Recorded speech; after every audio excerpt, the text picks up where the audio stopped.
Hello students, आज हम class 9th का जो चौथा टॉपिक है जिसमें संख्या रेखा पर वास्तविक संख्याओं का निरूपण, इसको क्या करेंगे समझने की कोशिश करते हैं। एनसीईआरटी बुक के अकॉर्डिंग पीपीटी आपके सामने खुला हुआ है।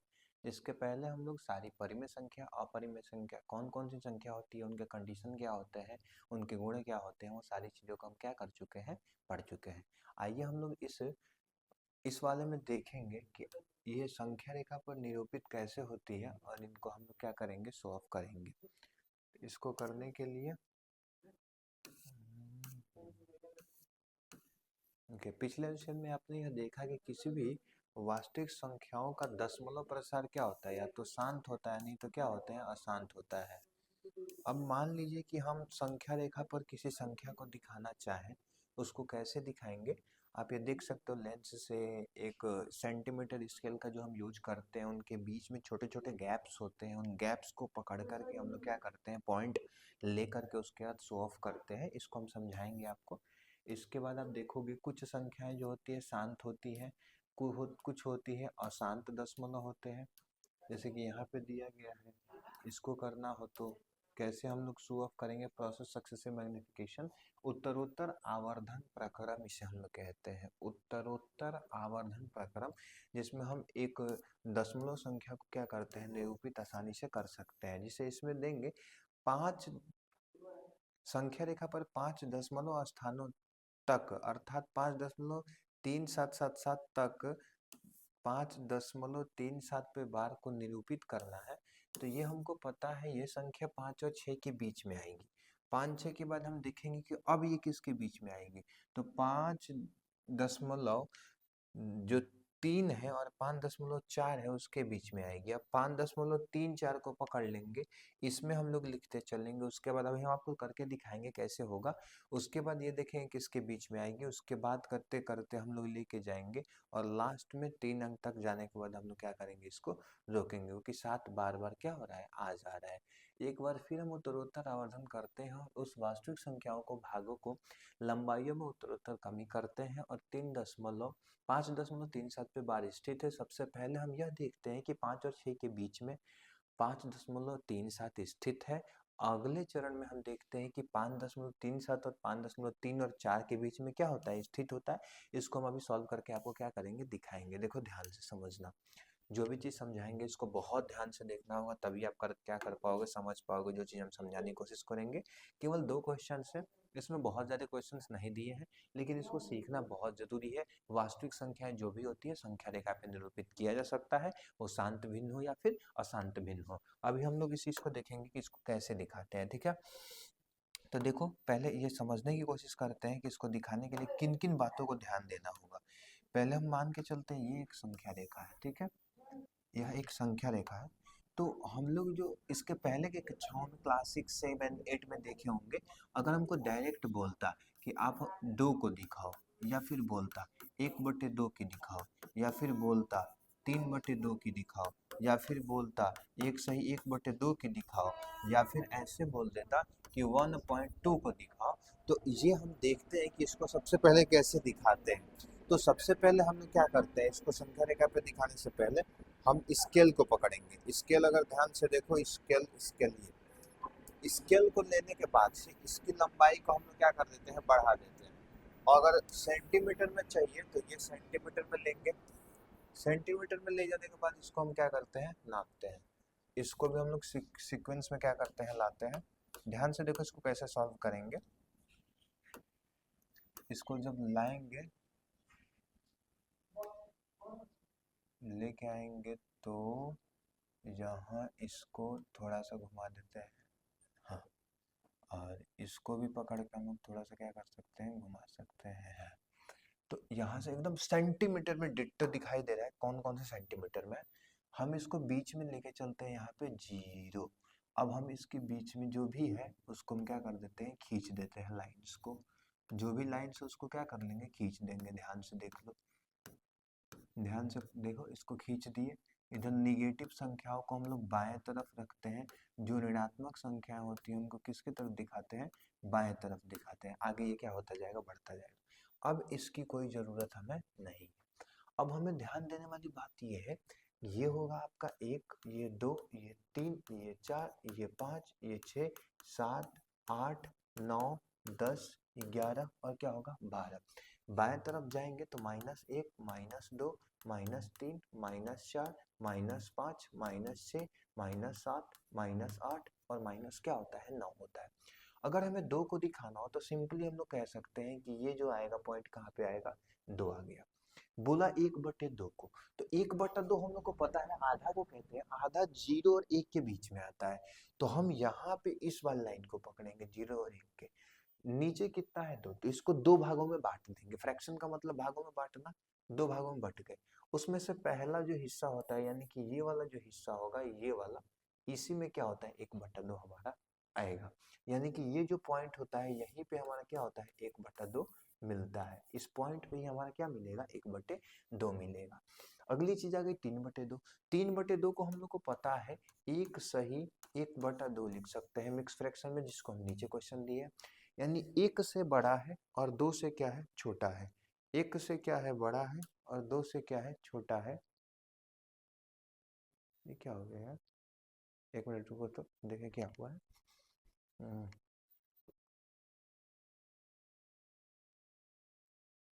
देखो ध्यान से देखेंगे, ये 1 से बड़ा और 2 के बीच में जाएगा। यानी इस संख्या को अगर हमें दिखाना होगा, इसको हम हटा देते हैं सो दैट हम लोग को आसानी से समझ में आए कि संख्या कहाँ पे आएगी। ठीक है, ओ माय गॉड, ये नहीं ठीक। अब देखो ये जो संख्या होगी 1 और 2 के बीच में, यानी कि यहाँ पे आएगी, इसके और इसके बीच में आएगी। अब इन दोनों के बीच में 1/2 यानी कि बीच वाला हिस्सा बांट दो। यहीं पे जो आएगा 1 सही 1/2 क्या होगा हमें प्राप्त होगा। मैग्नीफाई मतलब और ज्यादा पास करके जूम करके देखने की कोशिश करते हैं सो दैट हम इसको इजीली क्या कर पाए समझ पाए। 1.2 को अगर दिखाना हो तो 1.2 के लिए अगर करना है तो ध्यान से देखो, इसके लिए क्या करेंगे, इसको हम इरेज कर देते हैं। ध्यान से कॉपी पे बनाते चलना, साथ साथ में आपको समझ में आता चलेगा। हमको एक चीज पता है, क्या पता है कि ये जो 1.2 आएगा कहीं ना कहीं हो ना हो ये इनके बीच में आएगा। तो इसके लिए हमें क्या करना होगा, इस पूरे लाइन की एक कॉपी लेंगे। ठीक है, एक कॉपी ले लिए। इस कॉपी को लेने के बाद से, इस कॉपी को जो लाइन की कॉपी है इसको लेने के बाद से ध्यान से देखिएगा, इसको हम थोड़ा और इधर करते हैं। हम इसको ले लेंगे इधर 1 और इधर क्या लेंगे 2। अब यहाँ पे फिर वही काम होगा, इक्वल डिस्टेंस पे हम इसको बांटेंगे 2, 3, 4, 5, 6, 7, 9 और ये क्या है 10। इसको लिखेंगे 1.0, इसको 1.1, इसको 1.2, इसको 1.3, इसको 1.4, इसको 1.5, 1.6, 1.7, 1.8 और आगे आएगा तो 1 पॉइंट क्या आएगा 9, उसके बाद आएगा तो 2.0। यहाँ पे हम आसानी से दिखा सकते हैं कि जो 1.2 है वो कहाँ पे आया है। तो हमको लगता है आसानी से समझ पा रहे होंगे, ये शांत भिन्न थे, ये भी शांत भिन्न है, ये भी शांत है, ये भी शांत भिन्न है। तो इसको दिखाना बहुत आसान होता है। अशांत भिन्न भी आते हैं, बहुत मुश्किल नहीं होंगे। 3 दशमलव प्रसार का क्वेश्चन आता है, वो भी मुश्किल नहीं होगा। मैं अशांत भिन्न को, और जो आपके मन में एक प्रश्न आएगा अशांत भिन्न के साथ में कि जो 3 दशमलव में आ जाएंगे उसके लिए क्या होंगे। हमको दशमलव से नहीं मतलब है, हमको मतलब है तो केवल एक चीज से कि भैया वो कितना आ रहा है, क्या हो रहा है कितना आ रहा है, क्योंकि जो आएगा जितने दशमलव उतनी संख्याएं बढ़ती जाएंगी। जैसे इसको करने के लिए हम क्या करते हैं, अभी इसको करने के लिए इस लाइन को कॉपी ले लेते हैं। ठीक है, इस लाइन का क्या ले लेते हैं कॉपी ले लेते हैं। कॉपी लेने के बाद इसका तो इस्तेमाल हम लोगों का हो गया है, इसको लिख लीजिएगा कॉपी पे। ठीक है, अब जब हम लोग इस लाइन को देख रहे हैं तो हमको पता है, अगर मान लीजिए हमसे दिया होता हमको फाइंड आउट करना है, माय गॉड यार, माय गॉड, इसको एक काम करो, इसको लो, इसको पूरा इरेज कर डालो, इसकी जरूरत नहीं है। जो चीज जरूरत की है वो क्या है वो देखना ध्यान से। हमसे बोल दिया मान लो 4.321 का आप क्या कीजिए संख्या रेखा पे दिखाइए। हमको ये पता है फर्स्ट स्टेप में कि ये 4 और 5 के बीच में आएगा, तो पहले हम लोग क्या करेंगे 4 और 5 को ऐसे गोला करेंगे। ठीक है, अगले लाइन में जब हम लोग लिखेंगे, अगली लाइन को जब हम लोग क्या करेंगे ड्रॉ करेंगे, तो अगले लाइन में हम लोग को क्या करना होगा, ये चीज ध्यान देना होगा कि जो लाइन ड्रॉ करेंगे वो होना चाहिए, लाइन हो गई, ये ले लिए, यहाँ पे जब लेंगे तो ये 4 होगा, यहाँ पे 4.1 होगा, 4.2 होगा, 4.3 होगा, 4.4 होगा, 4.5 होगा, 4.6 होगा, 4.7 होगा, 4.8 होगा, 4.9 होगा, 5 क्या आ जाएगा 0।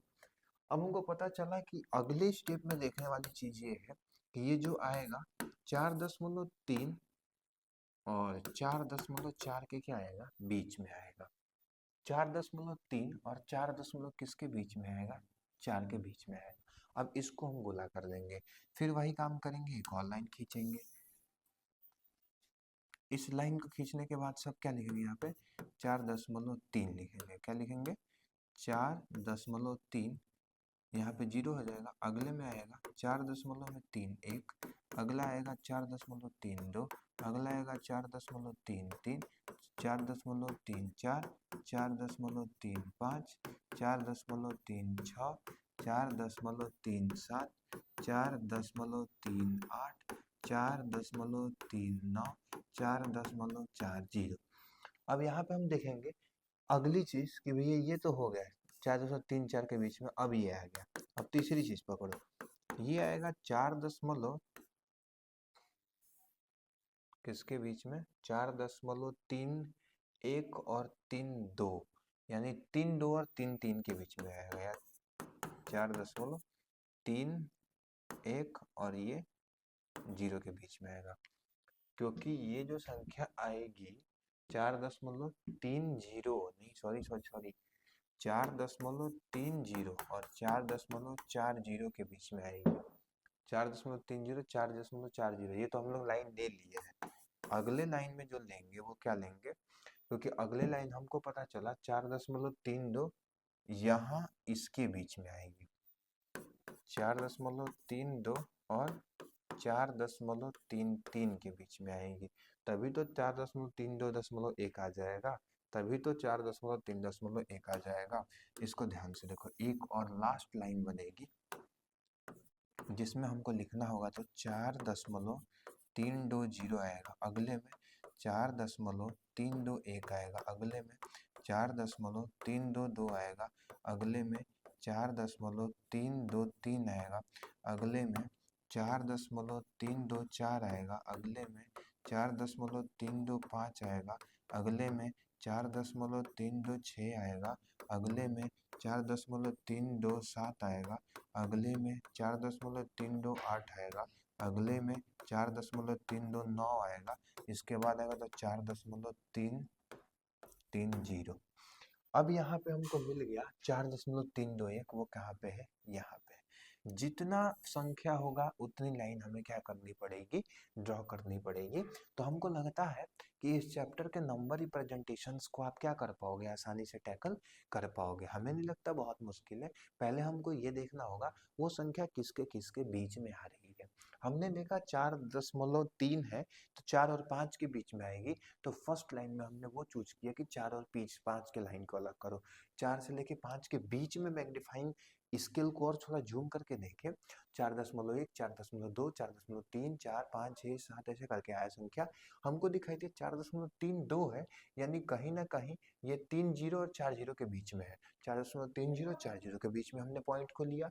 उसके बाद हम देखा कहीं ना कहीं 4.30 था, तो अगला दिखा 4.32 है, तो 4.32 और 4.33 के बीच में आ रहा है, तो उसको हम ले लिए। फिर अगली चीज में जूम किए तो हमने देखा 3.2, तो यहाँ पे हमें पॉइंट मिल गया कि 4.321 यही संख्या क्या होगी, यहाँ पे निरूपित होगी। तो संख्या रेखा पे इसको हमें कैसे निरूपित करना है ये आपको बहुत अच्छे से समझ में आ रहा होगा। अगर ये शांत भिन्न दिया गया हो, भले ही दशमलव के बाद 3-4 स्थानों, उससे कोई फर्क नहीं पड़ता, हम आसानी से उसको क्या कर सकते हैं, दिखा सकते हैं। अगर अशांत भिन्न दे दिया है कि 0 दशमलव, जैसे 3.3 3 3 3 ऐसे करके दे दिया, तो हमको इसको 3.3 लिख सकते हैं। हम 2 स्थान तक या 3 स्थान तक इसको लेके जा सकते हैं, बस वहां पे रोक देंगे। या फिर इसको हम 3.34 भी कह सकते हैं, ठीक है। और वहां पे हम लोग क्या कर देंगे, इसको नंबर लाइन पे आसानी से दिखा सकते हैं। इसको दिखाने के लिए क्या करना होगा, कुछ नहीं करना होगा, एक लाइन तो ये खींचनी होगी, फिर दूसरी लाइन एक और मिलेगी, और फिर एक लाइन और मिलेगी। संख्या 3 है तो यहाँ से जाएंगे तो ये क्या आ जाएगा, मान लो 0 से चालू कर देते हैं। 1, ये आ जाएगा 1, ये 2, ये 3, ये 4, ये 5, बाएं साइड वाला नहीं बना रहे हैं, 7, ये 8, ये 9 और ये क्या होता है 10। यहाँ पे गए तो दोनों के बीच में हम लोग देखेंगे कि संख्याएं किसके किसके बीच में आ रही है, 3 और 4 के बीच में आ रही है। इसको ऐसे मैग्नीफाइंग गोला कर दो, यहाँ पे 3 ले लो, 3.0, यहाँ 3.1 होगा, यहाँ 3.2 होगा, यहाँ 3.3 होगा, यहाँ 3.4 होगा, यहाँ 3.5 होगा, 3.6 होगा, 3.7 होगा, 3.8 होगा, 3.9 होगा, 4 कितना आ जाएगा 0। अब 3.3 और 3.4 के बीच में आएगा, 3.3 3.4, इसको पकड़ेंगे 3.30, 3.31, 3.32, 3.33, 3.34, 3.35, 3.36, 3.37, 3.38, 3.39, यह हो जाएगा 3.40। तो यहाँ पे हमको 3 4 कहाँ मिला, यहाँ पे मिल गया, ये हो गया हमारा खत्म। तो इस तरीके से हम लोग क्या कर सकते हैं, किसी भी संख्या को संख्या रेखा पे निरूपित आसानी से कर सकते हैं। तो इसके पहले हमने 1.1 को कंप्लीट किया, 1.2 को कंप्लीट किया, 1.3 को कंप्लीट किया, ये था आपका 1.4। हमारा पढ़ाने का तरीका या पढ़ने का तरीका एक ही है। पहले हम लोग क्या फोकस करते हैं कि इंट्रोडक्शन को समझेंगे, इंट्रोडक्शन समझने के बाद हम लोग एग्जाम्पल को सॉल्व करते हैं, एग्जाम्पल को सॉल्व करने के बाद हम लोग क्या करते हैं, जो आपके क्वेश्चंस एक्सरसाइज होते हैं उसको क्या करेंगे, सॉल्व करते हैं। उसके बाद जो भी आपके प्रैक्टिस होते हैं, प्रैक्टिस क्वेश्चंस, उसको हम लोग क्या करेंगे, सॉल्व करते हैं। और यहाँ से इतनी प्रोसेस होने के बाद आपका एक चैप्टर क्या होता है, कंप्लीट होता है, ठीक है। तो अगर आपको पूरी वीडियो देखनी है तो आप पिछले वाले वीडियोस को भी क्या कर सकते हो, देख सकते हो। अगर अच्छा वीडियो लगा तो लाइक और सब्सक्राइब भी क्या कर सकते हो, कर सकते हो।